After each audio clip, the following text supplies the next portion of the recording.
The majority of people who get COVID-19 either have no symptoms at all or very mild symptoms that they might not even realize was a symptom of COVID-19. And then we have a substantial number of people who have some degree of symptoms. And the typical symptoms are muscle aches, sore throat, cough, and a fever. Particularly, we hear a lot about night sweats. And then some people become so ill they need to be hospitalized. Older adults are disproportionately affected. We're certainly seeing this rampaging through nursing homes. This is the virus here, the coronavirus that has entered your body, and inside is your cell.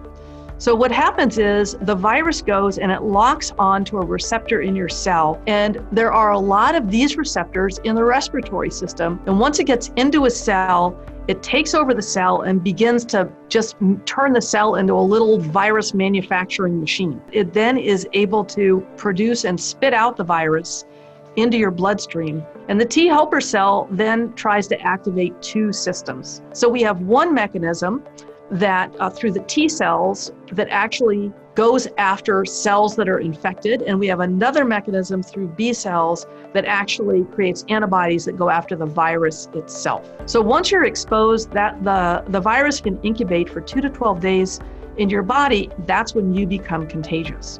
Now, for the first few days that you're contagious, you might feel fine. You might not even know that you have any illness, and you might continue that way, or you might start to get symptoms. And during that time, when you're infectious, you are shedding virus and can be contagious to other people. What we're seeing is that sometimes it comes back a few days later and you feel sick again. And then once you're really symptom-free for 72 hours, we're ready to say you're no longer contagious. You're ready to go back out into the world. This only reflects the people who are getting tested for COVID-19. And what you'll notice here is that about 33% of people who are COVID-19 positive are between the ages of 18 and 40. And you'll also notice it doesn't seem to be affecting children very much at all. Who's getting hospitalized as a result of COVID-19? And what you'll see on that steeper slope, the red line, those are people over the age of 65. You got to be careful these days because we've got two kinds of testing. And the diagnostic testing says, do I have the virus right now? And then there's serologic testing, which tests for presence of the antibody. And when we are doing diagnostic testing, we're looking for presence of the virus. Serologic testing is what looks for the presence of the antibody. And again, the antibody is what gets produced. It's a protein that's produced by the immune system in response to an infection. There's different types of antibodies, and the IgM is detectable quite early and then goes away. And the IgG gets detected a little bit later. This IgG is the one that we hope stays and confers longer-term immunity. What we don't know yet is how good these positive or negative antibody tests are, how reliable it is if we say you're positive for the IgG antibody.